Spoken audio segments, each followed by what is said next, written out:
So the next is what is amino acid. तो simple सी definition amino acid की तो protein के हवाले से ये है कि अमाइनो एसिड प्रोटीन का मोनोमर है, यानी अमाइनो एसिड मिलकर प्रोटीन को बनाते हैं। ये प्रोटीन का बुनियादी यूनिट है। अब उसकी अपनी केमिकल डेफिनेशन क्या है? Amino acid is a nitrogenous compound. Amino acid जो है एक नाइट्रोजिनस कंपाउंड है जो कि ऑर्गेनिक इन नेचर है, बिकॉज इसमें कार्बन और हाइड्रोजन एक दूसरे के साथ बॉन्डेड हैं, तो ऑर्गेनिक कंपाउंड भी है। Which contain at least one basic, इसमें जरूरी है कि एक बेसिक ग्रुप हो। उस बेसिक ग्रुप का नाम है अमाइनो ग्रुप, जिसे आप NH2 कहते हो। And one acidic group bonded to the same carbon, एक ही कार्बन के साथ ये दोनों ग्रुप जरूर बॉन्डेड हों, ऐसा nitrogenous organic compound amino acid कहलाता है। इसकी नेम में इसकी डेफिनेशन मौजूद है, यानी ये ऐसा कंपाउंड है जो बना हुआ है अमाइनो और एसिड का, यानी अमाइनो ग्रुप और एसिडिक ग्रुप। जो एसिडिक ग्रुप है वो यहाँ पर कौन सा ग्रुप है? कार्बोजाइलिक ग्रुप, जिसको आप COOH कहते हो। अब दुनिया में जो हमारे मुख्तलिफ सेल्स मौजूद हैं, उन सेल्स में about 170 types of amino acids are present.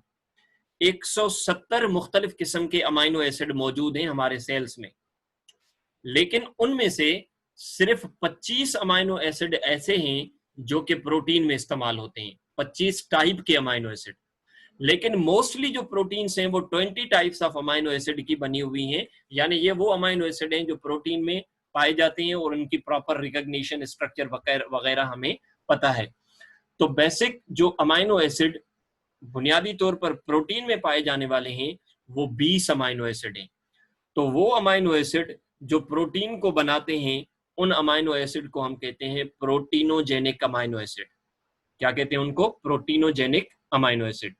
और जब ये अमाइनो एसिड आपस में मिलते हैं तो जो बॉन्ड बनता है उनके दरमियान, उसे हम कहते हैं पेप्टाइड बॉन्ड। ये आपका सवाल है कि प्रोटीन की फॉर्मेशन में जब दो अमाइनो एसिड आपस में मिलें तो इस बॉन्ड का नाम क्या है? इस बॉन्ड का नाम है पेप्टाइड बॉन्ड।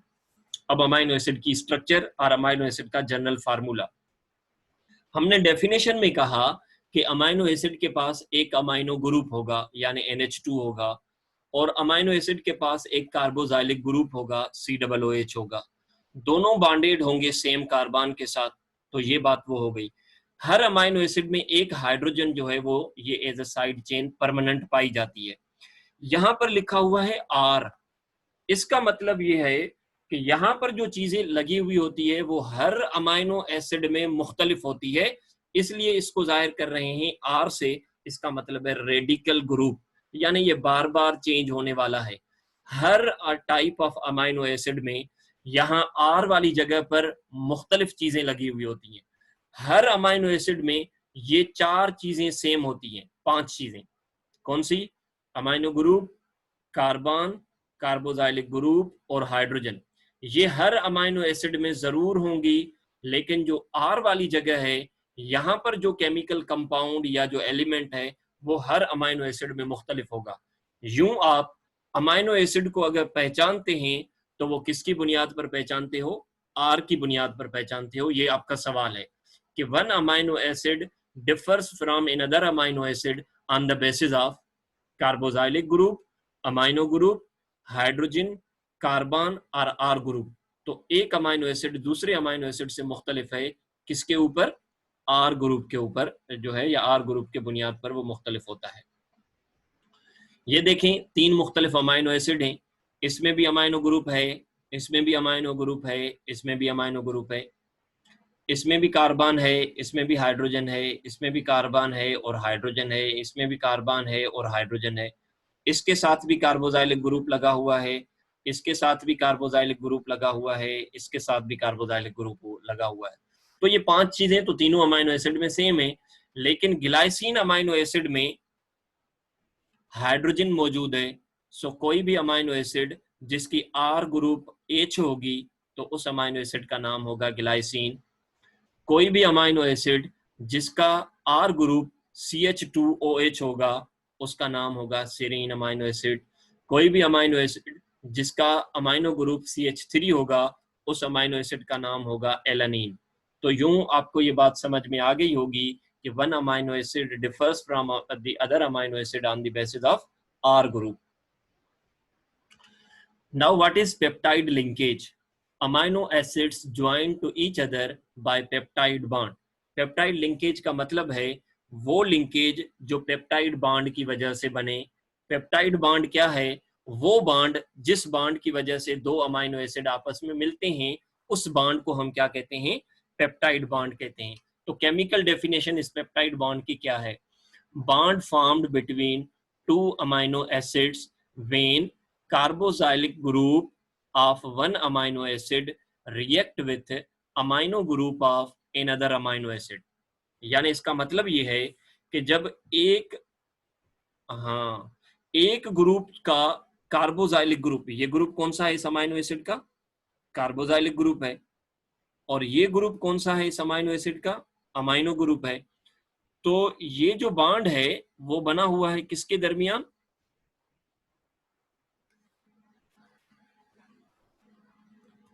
ये बॉन्ड हमारे पास बना है, एक मिनट बेटा, पेन ले लूं कोई।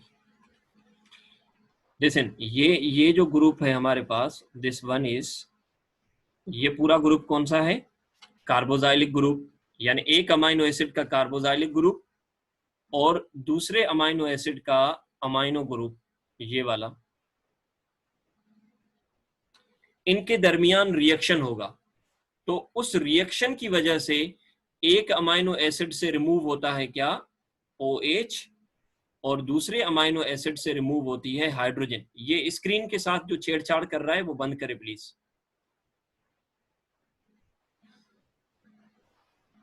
तो एक अमाइनो एसिड का कार्बोजाइलिक ग्रुप और दूसरे अमाइनो एसिड का अमाइनो ग्रुप जब आपस में रिएक्ट करें तो रिएक्शन में होता क्या है? रिजल्ट ये होता है कि एक कार्बोजाइलिक ग्रुप से हाइड्रोक्सिल ग्रुप रिमूव होता है, यानी OH ग्रुप, और दूसरे अमाइनो एसिड से हाइड्रोजन रिमूव होती है। जब ये रिमूव होते हैं तो कार्बन और नाइट्रोजन का आपस में बॉन्ड बन जाता है। इस बॉन्ड को आप क्या कहते हो?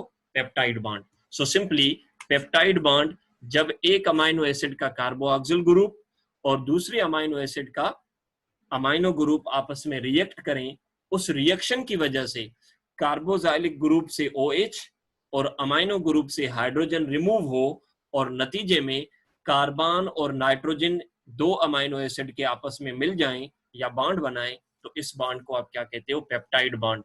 यूं काफी सारे अमाइनो एसिड इस लिंकेज के जरिए से एक दूसरे के साथ मिलते जाते हैं। तो इस बॉन्ड की वजह से ये जो लिंकेज बन रही है, इस लिंकेज को आप क्या कहते हो? पेप्टाइड लिंकेज कहते हो। Now structures of the protein. Amino acid के मिलने की वजह से प्रोटीन बनती है। अब जितने ज्यादा अमाइनो एसिड होंगे उतनी स्ट्रक्चर कॉम्प्लेक्स होगी। सो बिल्कुल इसी तरह ये प्रोसेस कुछ इस तरह से होता है कि जब भी कोई चीज बनती है तो उसके बनते वक्त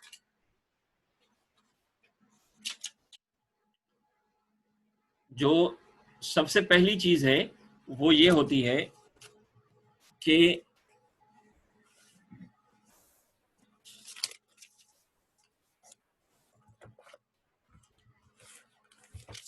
लेट्स सपोज कि ये एक अमाइनो एसिड है। जब इनकी फॉर्मेशन हो रही है तो पहले एक अमाइनो एसिड, फिर दूसरा अमाइनो एसिड, फिर तीसरा अमाइनो एसिड, फिर चौथा अमाइनो एसिड, फिर पांचवा अमाइनो एसिड। सो ये जो पहली उनकी लिंकेज है, इस लिंकेज की वजह से ये जो चेन बनी है तो अल्टीमेटली पहले ये एक सिंपल सी चेन होगी। So this linear chain is called is what? Primary structure. इस लीनियर चेन को हम क्या कहते हैं? प्राइमरी स्ट्रक्चर का नाम देते हैं। अब जब ये चेन बड़ी होती जाएगी तो जैसे ही इस चेन में डिफरेंट टाइप के अमाइनो एसिड आते जाएंगे तो अल्टीमेटली क्या होगा?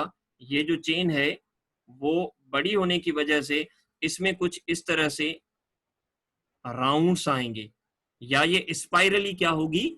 वाइंड होगी। तो इसके इन स्पाइरल वाइंडिंग की वजह से एक हेलेक्स बनेगा। क्या बनेगा? हेलेक्स बनेगा। तो ऐसी स्ट्रक्चर को हम क्या कहेंगे? Helical structure. अगर स्ट्रक्चर लीनियर है, यानी एक सिंपल सी चेन मौजूद है, तो सिंपल चेन को आप कहते हो प्राइमरी स्ट्रक्चर। जब उसमें यूं हेलेक्स बने तो this structure is simply called as what? Secondary structure. यही चीज यहां पर हम बताने की कोशिश कर रहे हैं। तो देखें बेटा, generally proteins are polypeptide of amino acids more than 100 amino acid.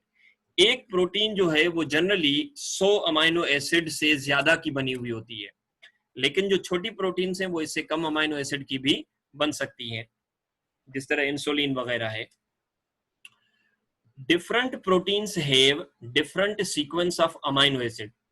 अभी हमने पीछे जो है ये बात की कि जो मुख्तलिफ अमाइनो एसिड है हमारे पास वो 20 हैं।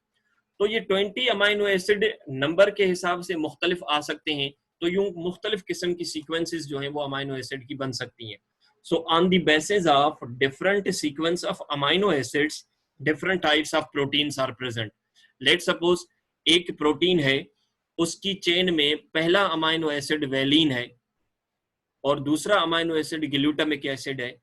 दूसरी प्रोटीन है, उसकी प्रोटीन में की स्ट्रक्चर में पहला अमाइनो एसिड जो है वो एलानीन है, दूसरा वेलिन है। तीसरी प्रोटीन है जिसकी पहले नंबर पर जो अमाइनो एसिड है वो लेट सपोज के सीरीन है। तो इस तरह से तीनों प्रोटीन्स की जो सीक्वेंस है वो एक दूसरे से मुख्तलिफ है। तो इस हिसाब से ये तीनों प्रोटीन एक दूसरे से क्या हो गई? मुख्तलिफ हो गई। तो एक प्रोटीन दूसरे प्रोटीन से सीक्वेंस ऑफ अमाइनो एसिड के हिसाब से भी मुख्तलिफ हो सकती है, नंबर ऑफ अमाइनो एसिड के हिसाब से भी मुख्तलिफ हो सकती है, या उसमें जो अमाइनो एसिड के बनने की वजह से, अमाइनो एसिड के मिलने की वजह से जो चेन्स बनती हैं, लेट सपोज किसी में एक चेन है तो ये कहलाएगी कि एक पेप्टाइड वाली प्रोटीन है। लेट सपोज जिसमें दो चेन्स हैं तो हम कहेंगे ये दो पेप्टाइड वाली प्रोटीन है। जिसमें तीन चेन्स हैं तो आप कहोगे ये प्रोटीन जो है वो तीन पेप्टाइड वाली प्रोटीन है। यूं प्रोटीन में मुख्तलिफ किस्म के जो पेप्टाइड चेन्स हैं वो उसके हिसाब से भी एक प्रोटीन दूसरे प्रोटीन से मुख्तलिफ हो सकती हैं। तो बुनियादी तौर पर स्ट्रक्चर के हिसाब से प्रोटीन के कितने टाइप्स हैं? 4 टाइप्स हैं। So the first one is primary structure having linear sequence of amino acid, यानी इसमें अमाइनो एसिड जो हैं वो बिल्कुल सीधे एक दूसरे के साथ यूं जुड़े हुए हैं। अमाइनो एसिड जो हैं वो फोल्ड बैक नहीं हुए या एक दूसरे के ऊपर वो राउंडेड नहीं है। यहां पर आपको नजर आ रहा होगा कि वो यूं रखी हुई है। इसका मिसाल ये है कि जिस तरह से ये एक वायर है, ये वायर सीधी है, ठीक है ना। अब आप इसको ढीला छोड़ोगे तो वो इस तरह से आ जाएगी। तो ये भी प्रोटीन जैसे बड़ी है, तो असल में इसकी स्ट्रक्चर बिल्कुल यूं अमाइनो एसिड में सीधी है। इन अमाइनो एसिड के दरमियान सिर्फ एक ही बॉन्ड मौजूद है, उस बॉन्ड का नाम है पेप्टाइड बॉन्ड। तो याद रखना है जो प्राइमरी स्ट्रक्चर है उसमें सिर्फ एक बॉन्ड पाया जाता है, पेप्टाइड बॉन्ड के। प्रोटीन जो अमाइनो एसिड के साथ मिला हुआ होता है। इसकी मिसाल है इंसुलिन की चेन। एक इंसुलिन दो अमाइनो एसिड के चेन की बनी हुई होती है। तो हर एक चेन जो इंसुलिन की है उसकी जो स्ट्रक्चर है वो कौन सी स्ट्रक्चर है? प्राइमरी स्ट्रक्चर है। एक साइंटिस्ट था सेंगर, उसने सबसे पहले ये कंक्लूड किया था कि इंसुलिन जो है, एक इंसुलिन का मॉलिक्यूल 51 अमाइनो एसिड से बना हुआ है और इस 51 अमाइनो एसिड की डिवीजन कुछ इस तरह से है कि 21 अमाइनो एसिड एक चेन में पाए जाते हैं और 30 अमाइनो एसिड जो हैं वो दूसरे चेन में पाए जाते हैं। यूं जब ये दोनों चेन्स आपस में मिलती हैं तो फिर क्या बनता है? इंसुलिन बनता है। तो ये याद रखना है आपको। ये जो है अगर सिंध से बाहर के जो टेस्ट होंगे तो वहां से आपके ये सवाल हो सकते हैं। Haemoglobin has 2 alpha and 2 beta chains. Haemoglobin जो है वो टोटल कितने चेन्स की बनी हुई होती है? 4 चेन्स की। 2 उसमें अल्फा चेन है और 2 उसमें बीटा चेन है। तो हर अल्फा चेन जो है उसमें 141 अमाइनो एसिड पाए जाते हैं। यानी 141 कितनी मर्तबा होगा? 2 मर्तबा। बिकॉज के 2 अल्फा चेन है, तो 141 2 टाइम्स, एंड 146, यहाँ पर दोबारा भी मैंने 141 लिख दिया है, तो बीटा चेन में जो अमाइनो एसिड है वो 146 है। यूं टोटल अमाइनो एसिड जो है वो एक हेमोग्लोबिन में 574 है। Secondary structure, this polypeptide is spirally coiled, यानी ये जो पॉलीपेप्टाइड है इसकी स्ट्रक्चर किस तरीके से होती है, जिस तरह से स्प्रिंग होता है, यानी ये एक राउंड, इसके ऊपर यूं दूसरा राउंड, यूं तीसरा राउंड, इस तरह से जो स्ट्रक्चर बनेगी, इस तरह से स्प्रिंग की तरह, वो स्ट्रक्चर कौन सी होती है, हमारे पास सेकेंडरी स्ट्रक्चर होती है। ये क्यों बनती है, क्योंकि इसमें अमाइनो एसिड ज्यादा होते हैं, तो जो दूर वाले अमाइनो एसिड हैं वो एक दूसरे से फिर यूं फोल्ड होके एक और बॉन्ड बना लेते हैं, जिसको आप कहते हो हाइड्रोजन बॉन्ड। तो सेकेंडरी स्ट्रक्चर में एक दूसरा बॉन्ड भी पाया जाता है जो कि हाइड्रोजन बॉन्ड कहलाता है। प्राइमरी स्ट्रक्चर में just peptide bond, secondary structure में हाइड्रोजन बॉन्ड भी, पेप्टाइड बॉन्ड तो सब में होगा, जो प्रोटीन है उसमें पेप्टाइड बॉन्ड होगा ही होगा। एडिशनल बॉन्ड जो इसमें है वो कौन सा है, हाइड्रोजन बॉन्ड है। इसकी मिसाल हेयर्स, स्पाइडर वेब्स वगैरह। अब इसके 2 फॉर्म मिलते हैं हमें नेचर में, एक हेलिक्स के फॉर्म में और दूसरा बीटा प्लीटेड शीट्स के बारे में। यानी इसमें क्या होता है कि 2 मुख्तलिफ चेन्स वो यूं जिगजैग फॉर्म में एक दूसरे के साथ होती हैं, और एक स्ट्रक्चर ये, एक स्ट्रक्चर ये। आप देख रहे हो कि यहाँ पर इनके दरमियान एक बॉन्ड मौजूद है, हाइड्रोजन बॉन्ड, ये जगह, ये हाइड्रोजन और ये ऑक्सीजन। एक चेन का हाइड्रोजन दूसरे चेन की ऑक्सीजन के साथ कौन सा बॉन्ड बनाए रखा है इन्होंने, हाइड्रोजन बॉन्ड। तो ये स्ट्रक्चर भी हमारी कौन सी हो गई, सेकेंडरी स्ट्रक्चर हो गई।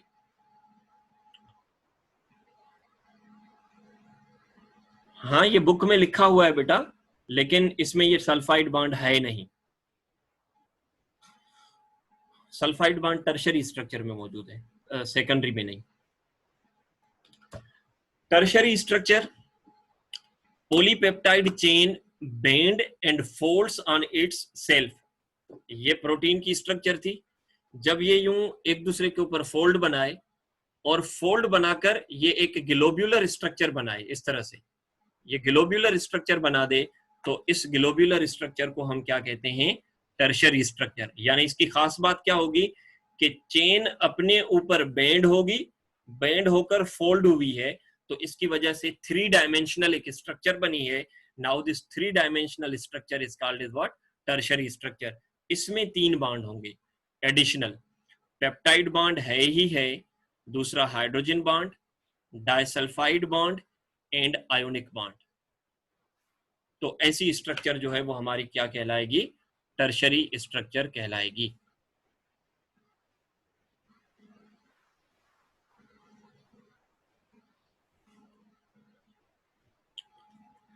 नेक्स्ट एग्जाम्पल है इसका लाइसोजाइम। याद करने की बात है, tertiary structure is directly responsible for the shape and function of protein. Tertiary structure ही ये डिसाइड करती है कि इस प्रोटीन का फंक्शन क्या है। यानी ये ग्लोब्यूलर स्ट्रक्चर के पास एक्टिव साइट्स होती हैं, रिएक्टिव साइट्स होती हैं, या बाहर का जो फ्रेमवर्क है वो इस टर्शरी स्ट्रक्चर के पास होता है। तो टर्शरी स्ट्रक्चर जो है ये डिफाइन करती है प्रोटीन की जो स्ट्रक्चर है और उसका शेप और उसका फंक्शन। यहां पर आप देख रहे हो हाइड्रोजन बॉन्ड भी मौजूद है, डाइसल्फाइड बॉन्ड भी मौजूद है, और यहाँ पर आयोनिक बॉन्ड भी मौजूद है, और जितने भी अमाइनो एसिड यहाँ पर मौजूद है उनके दरमियान पेप्टाइड बॉन्ड भी मौजूद है। सो 4 बॉन्ड जो है वो टर्शरी स्ट्रक्चर में मौजूद होते हैं। Now quaternary structure, more than 1 globular protein, यानी एक टर्शरी प्रोटीन दूसरी भी टर्शरी प्रोटीन ये साथ पाई जाएं तो इन्हें आप क्या कहते हो, quaternary structure. More than 1 globular proteins are held together by hydrophobic interaction. Hydrophobic interaction का मतलब क्या है, ये भी प्रोटीन है, ये भी प्रोटीन है, बाहर पानी मौजूद है, तो उस पानी के वजह से जो अमाइनो एसिड हाइड्रोफोबिक है वो अंदर चले आए, तो जैसे ही वो अंदर चले आएंगे 2 प्रोटीन आपस में यूं मिलकर एक ग्लोब बना रही हैं जैसे, नजर आ रहा है कि ये एक ग्लोब है, हालांकि वो एक ग्लोब नहीं है, दो ग्लोब का कॉम्बिनेशन है। तो ऐसे इंटरेक्शन में हाइड्रोजन बांड भी होगा, आयोनिक बांड भी होगा, और पीछे जितने भी बांड हमने कहे वो सारे होंगे। मिसाल है हेमोग्लोबिन। ये देखो आप कि इसमें दो बीटा चेन्स मौजूद हैं और दो अल्फा चेन्स मौजूद हैं। ये स्ट्रक्चर जो है वो क्वाटरनरी स्ट्रक्चर है, यानी इसमें चार ग्लोब्यूलर स्ट्रक्चर्स मौजूद हैं।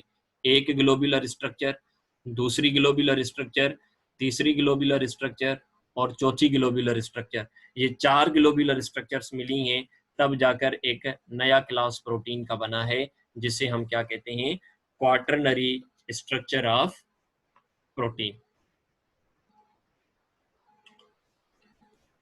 तो यहां तक अगर आपको कोई क्वेश्चन है तो बेटा आप पूछ सकते हो।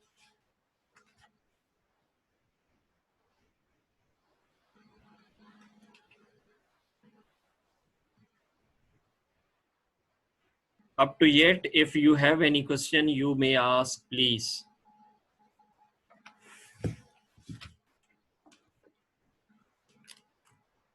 आपके माइक खुले हैं बेटा। जिसको भी अगर कोई यहां तक सवाल है तो आप पूछो प्लीज।